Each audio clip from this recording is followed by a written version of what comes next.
Hai semua, balik lagi sama gue, Mira. Di video kali ini gue akan share tutorial tentang data preparation dengan menggunakan BigQuery.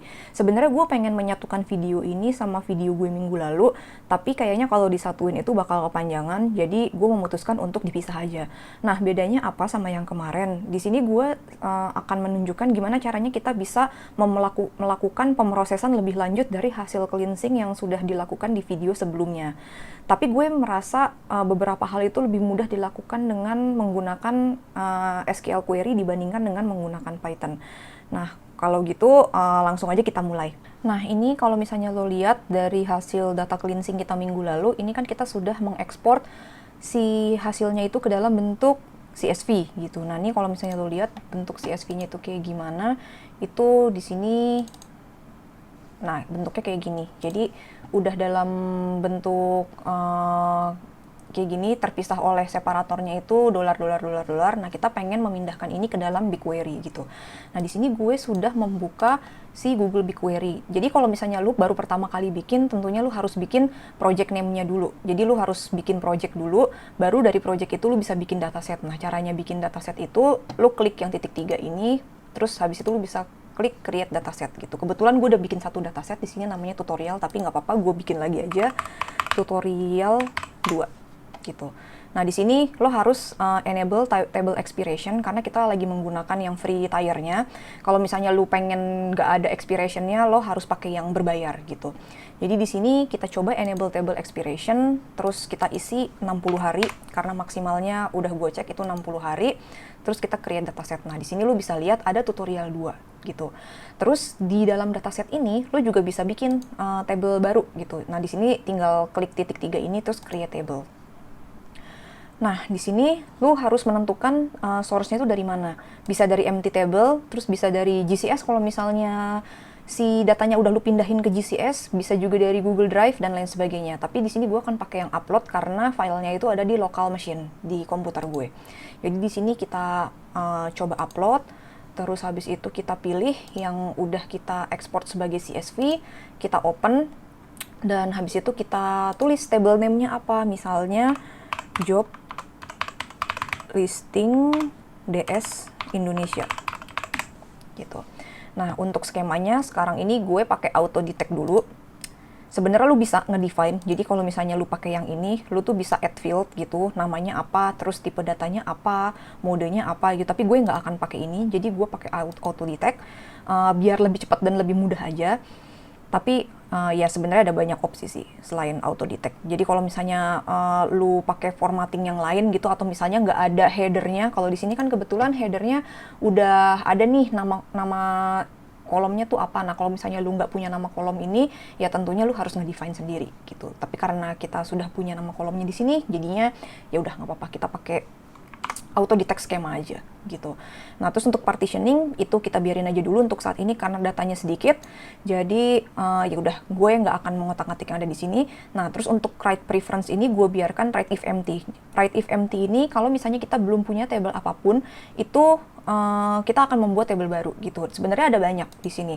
Append to table itu kalau misalnya lu sudah punya table sebelumnya, sudah punya suatu table sebelumnya dan lu pengen menambahkan data ke dalam table itu, data baru ke dalam table itu, lalu bisa pakai append to table gitu.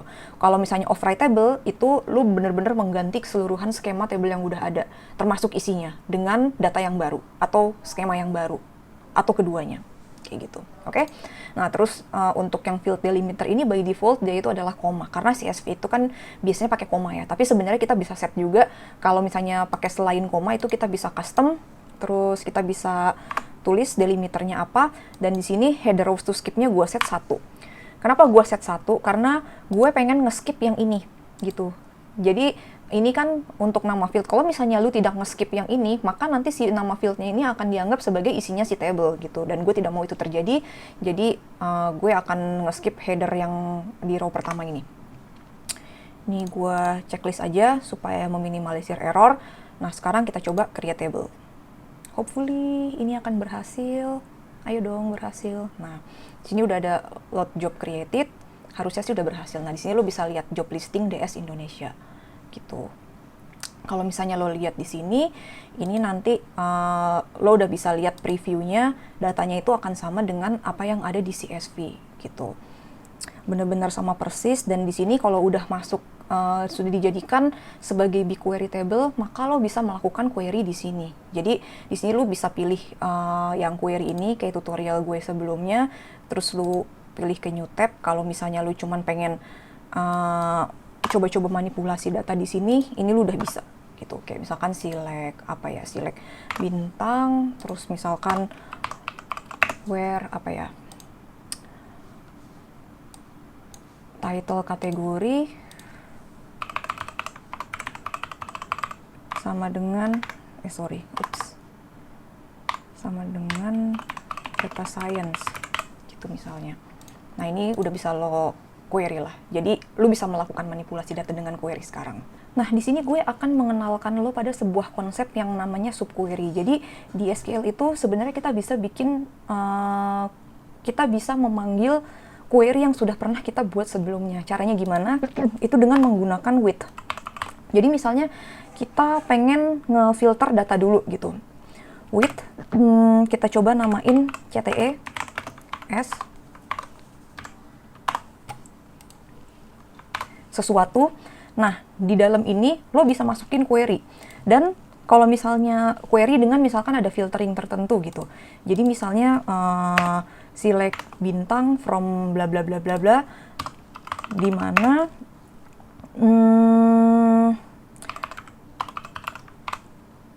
title kategorinya itu misalkan data science gitu. Nah, terus lo pengen membuat query tapi dari hasil query yang ini, itu lo bisa langsung kayak bikin query lagi di sini, select misalkan bintang from CTE gitu. Nah, isinya si CTE ini lo bisa diisi dengan apapun gitu. Nah, CTE ini juga bisa lo namain dengan apapun. Yang penting ketika lo manggil si subquery ini, lo menggunakan nama yang tepat kayak gitu. Dan ini subquery lo bisa bikin banyak. Jadi kalau misalnya lo punya CTE 2, terus kayak lu pengen bikin lagi kayak misalkan misalnya CTE 2 gitu. Nah, lu juga bisa melakukan ini. Dan CTE 2 ini misalkan ngambilnya itu dari CTE, dari subquery yang sebelumnya. Nah, itu juga bisa, dan ini sangat umum dilakukan gitu kalau misalnya lo memanipulasi data dengan SQL. Nah, ini kan yang sederhana, tapi sebenarnya kayak lu bisa bikin query ini jadi sangat kompleks gitu. Nah, cuman ini tuh kayak kayak memudahkan lo kalau misalnya lo tuh butuh data-data yang terfilter sebelumnya gitu. Jadi lo nggak perlu bikin table satu-satu, lo cukup pakai subquery ini. Untuk menghemat waktu, ini gue udah bikinin semua subquery yang gue butuhin untuk melakukan transformasi yang gue bilang tadi gitu. Jadi yang pertama, gue pengen menghilangkan white space yang ada di dalam beberapa kolom yang ada di table ini. Jadi kayak contohnya misalnya di level ini kan kalau lo lihat nih ada kayak spasi di depan dan di belakangnya gitu. Nah, gue tuh pengen menghilangkan ini. Jadi di sini kita bisa menggunakan function yang namanya trim gitu. Nah, di sini trim ini bisa lo aplikasikan ke kolom yang pengen lo hilangkan white space-nya gitu. Jadi di sini gue karena gue pengen menghilangkan white space dari semua kolom yang ada, jadi nggak semua sih, hampir semua kolom yang ada. Jadi di sini gue tulis aja trim, terus nama kolomnya apa. Di sini trim city, trim province, trim level, dan lain sebagainya gitu.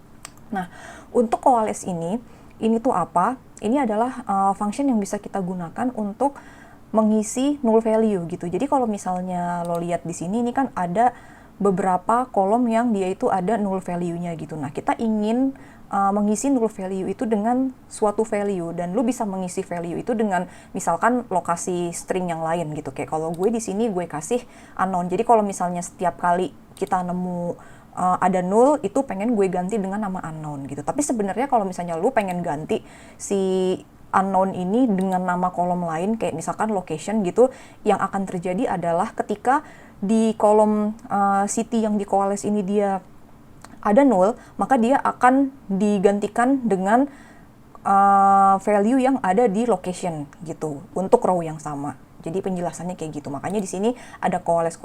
Ini adalah handling untuk ketika ada null value kayak gitu. Nah, terus untuk yang title kategori karena udah pasti ada isinya, jadi ya udah. Itu yang pertama. Jadi nanti ketika lo jalanin itu udah nggak akan ada lagi yang 00 di kolom-kolom yang gue kasih koles ini gitu. Nah terus untuk yang kedua, subquery yang gue namakan sebagai region renamed ini diambil dari hasil query yang pertama. Makanya di sini from-nya ini from CTE gitu. Yang mana CTE itu adalah ya ini semua, hasil dari ini semua. Ketika dijalankan dia akan ngambil dari sini gitu. Nah yang kedua ini gue pengen mengubah nama-nama dalam bahasa Inggris kayak Central Jakarta, Greater Medan, Semarang, Surabaya gitu. Itu menjadi kota-kota, nama kotanya aja gitu, udah nggak pakai Greater lagi. Terus yang kayak North Jakarta gitu-gitu gue ganti jadi Jakarta Utara, terus jadi Jakarta Selatan dan lain sebagainya. South Jakarta City ini gue ganti jadi Jakarta Selatan. Nah, sama halnya dengan provinsi. Jadi provinsi ini yang pakai bahasa Inggris itu juga akan gue ganti dengan nama-nama dalam bahasa Indonesia. Nah, case when ini kalau di dalam programming itu seperti kayak if then else kayak gitu. Cuman ini di SQL query dia itu ada kita bisa memberikan condition dengan menggunakan case gitu. Jadi case when something ya kayak kondisinya apa, maka apa, kayak gitu. Jadi cukup straightforward sebenarnya. Ya ini untuk city dan untuk provinsi. Jadi kalau misalnya selain dari kota-kota yang gue pasang di sini, itu dia akan tetap meng-keep nama aslinya, kayak gitu. Untuk yang provinsi juga sama. Nah terus di sini sebenarnya lo bisa ngecek sih, bisa ngecek kayak isinya subquery CTE ini apa gitu. Tapi gue akan lakuin itu nanti sekaligus aja. Dan kalau misalnya pengen dicoba, bentukannya itu akan jadi seperti ini. Ini udah gue iniin query-nya. Jadi kalau misalnya lo udah bikin select bintang from, nah, yang terakhir ini kan yang terakhir di proses ya. Jadi di sini akan gue tulis from region rename. Nah, ini kalau dijalankan kita lihat seperti apa. Nah, lo bisa lihat di sini dia udah nggak ada lagi nullnya, udah berubah jadi unknown semuanya gitu. Terus untuk yang Jakarta, Greater Jakarta gitu-gitu, kota-kota yang dalam nama bahasa Inggris itu juga udah nggak ada harusnya.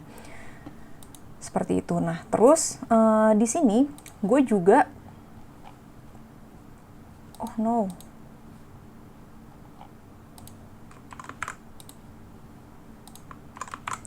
oke, tadi hampir saja gue hapus. Nah, terus di sini gue juga melakukan remove duplicate. Jadi kalau di SQL itu bisa dilakukan dengan beberapa cara. Yang pertama adalah dengan menggunakan select distinct from CTE.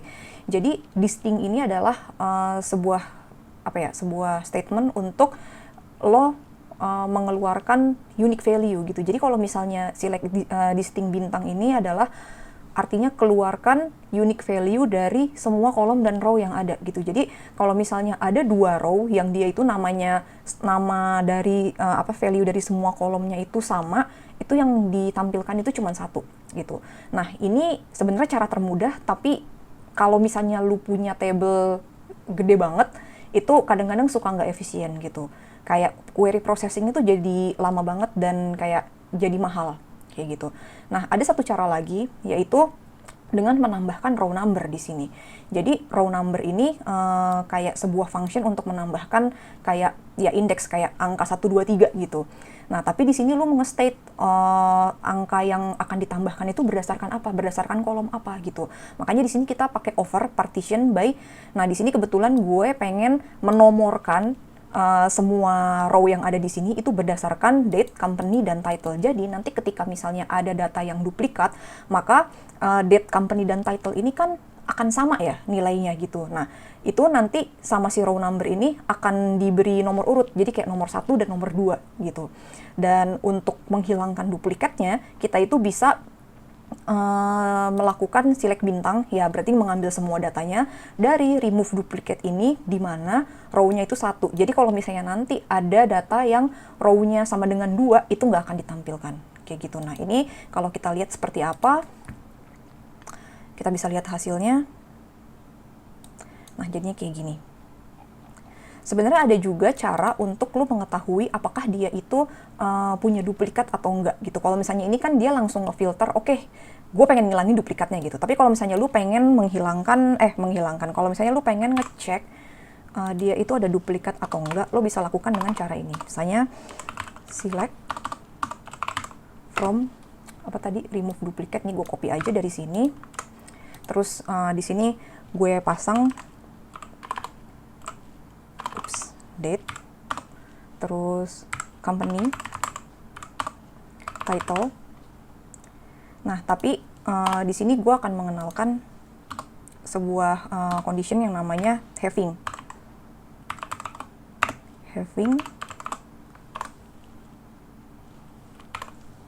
count bintang lebih dari 1. Di sini gue lupa, gue harus ngasih agregasi di sini.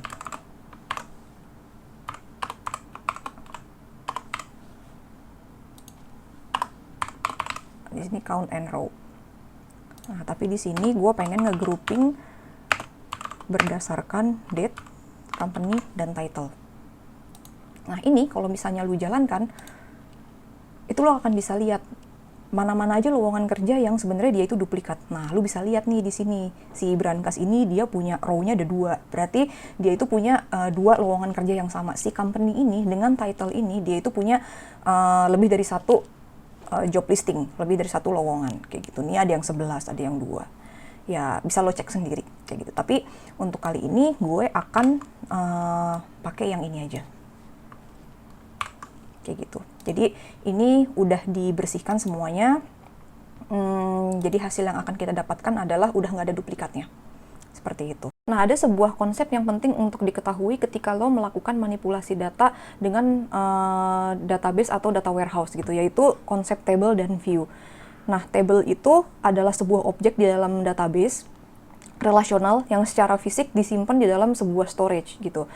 Biasanya table itu terdiri dari kolom dan row. Dan meskipun lo menggunakan cloud database atau cloud data warehouse yang lo nggak tahu storage-nya itu ada di mana, tapi di suatu tempat di dunia ini, entah di mana, si data-data lo itu akan disimpan di dalam storage fisik gitu, di dalam sebuah server. Nah, sementara view itu adalah virtual table yang terdiri dari serangkaian SQL statement.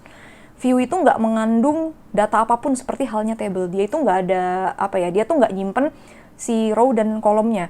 Tapi yang dia simpan itu adalah hasil dari query-nya gitu. Yang dia simpan itu adalah serangkaian SQL statement-nya. Jadi ketika misalnya lo punya sebuah query yang kompleks gitu untuk mengambil data tertentu, lo nggak perlu menuliskan query itu berulang kali setiap kali lo membutuhkan data itu. Lo cukup simpan query itu di dalam sebuah view dan lo panggil view-nya. Lo memperlakukan si view itu kayak sebagai table, tapi sebenarnya isinya view itu adalah serangkaian SQL statement yang udah lo bikin sebelumnya gitu. Jadi itu adalah bedanya view dan table. Nah, sekarang gimana caranya kita bikin view di BigQuery? Nah, ini akan gue tunjukkan caranya karena mungkin nggak akan kebayang kalau cuman gue jelasin doang. Nah, kalau dari query yang barusan kita udah tulis bareng-bareng, itu dari yang ini gue copy karena ini udah cukup rapih, jadi gue copy, gue pindahin ke sini. Nah, gimana caranya kalau misalnya kita pengen bikin view gitu? Kita coba pakai remove duplicate-nya yang ini. Nah, kita pengen membuat view dari query ini. Caranya adalah kita tinggal klik save, terus save view gitu. Nah, di sini lu bisa pilih lu pengen simpen view ini di dataset yang mana. Gua akan menyimpannya di dataset yang sama, yaitu tutorial 2, dan di sini lu bisa kasih table name. Meskipun namanya table, tapi ini sebenarnya view ya. Jadi di sini v job, gua kasih nama aja ya, yang hampir sama kayak tadi, tapi gue kasih nama v di depannya buat membedakan. Job listing DS Indonesia. Terus gue save di sini. Nah, ini bisa lu panggil seperti halnya table. Jadi kalau misalnya lu pengen bikin query dari ini, nah di sini kan udah ada nih. Lo pengen bikin query dari view ini, itu bisa. Jadi lu nggak usah menuliskan query yang panjang tadi gitu, karena lu udah simpen di dalam sebuah view. Lu tinggal panggil view-nya itu apa gitu. Jadi kalau misalnya ini lu jalanin, select bintang, kita pengen ambil datanya semuanya, select bintang. Nah, ini hasilnya tuh udah dari hasil query yang ini barusan. Jadi lu nggak perlu nulisin panjang-panjang kayak gini setiap kali lo pengen mendapatkan hasil yang sama gitu. Nah, itu enaknya kalau pakai view. Tapi kekurangannya kalau misalnya lo pakai view, semakin kompleks view-nya dan semakin table lo itu datanya banyak, semakin banyak joinnya dan lain sebagainya, itu biasanya query cost-nya tuh akan makin tinggi ketimbang lo ngambil dari table gitu. Nah, kalau misalnya lo ngambil dari table kan ya udah lo cuma tinggal ngambil cuma tinggal ngambil kolomnya kayak gini. Sementara kalau misalnya di list nih, kalau lo lihat di detailsnya, nah ini kan ada processing lebih lanjut ya.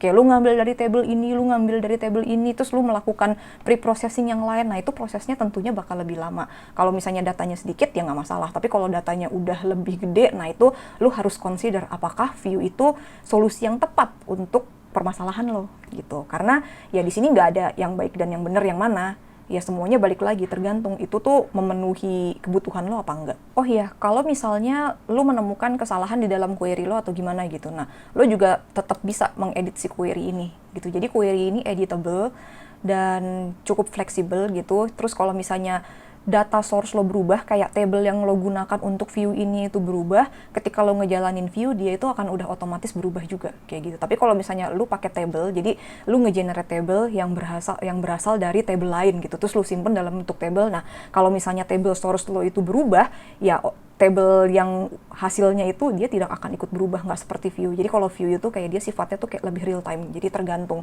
setiap kali lo panggil itu kayak lo manggil query, cuman lo tidak menuliskan seluruh query-nya lagi gitu, lo cuman tinggal panggil view-nya doang. Jadi bedanya tuh kayak gitu. Nah, sekarang si view ini itu tuh bisa lo gunakan untuk visualisasi juga. Jadi misalnya kayak lo pengen taruh ini ke Google Data Studio gitu. Nah, lu juga bisa menggunakan view gitu. Jadi, ya cukup lumrah ketika lu pengen bikin reporting atau apa, lu menggunakan view instead of table gitu. Ya tergantung kebutuhannya sih kayak yang gue bilang tadi. Jadi, kalau di Data Studio, di sini lu juga bisa nambahin kayak misalkan di data source-nya, lo pilih data source, terus di sini ada banyak, lo bisa masukin data source untuk visualisasi di Data Studio itu dari apa. Tapi kayak misalkan gue pilih dari BigQuery, ya ini udah gue authenticate, jadinya dia udah nggak minta authorization dari gue lagi. Nah, tapi misalkan lo pengen lihat gimana caranya, nah ini lo bisa gunakan si view ini sebagai data source gitu. Jadi ya udah gampang banget lah. Kalau misalnya lo pengen pakai table-nya ya juga bisa, cuman biasanya kalau view itu kan udah curated gitu. Jadi lu udah merapihkan, lu udah menyiapkan, ini tuh udah ready siap pakai untuk visualisasi atau untuk apapun atau untuk reporting gitu. Ya, jadi begitu saja tutorial gue kali ini. Yang tadi gue tunjukin itu adalah beberapa hal yang sering banget gue lakukan dalam day to day gue selama gue menjadi BI gitu. Ya, semoga saja tutorial ini membantu siapapun yang pengen belajar BigQuery atau pengen belajar query-query atau pengen melakukan data processing dengan menggunakan BigQuery atau mungkin bukan BigQuery tapi yang lainnya gitu ya, bisa diterapkan juga gitu. Oke, kalau gitu sampai jumpa di video selanjutnya. Terima kasih sudah menonton tutorial ini. Sampai jumpa, bye-bye!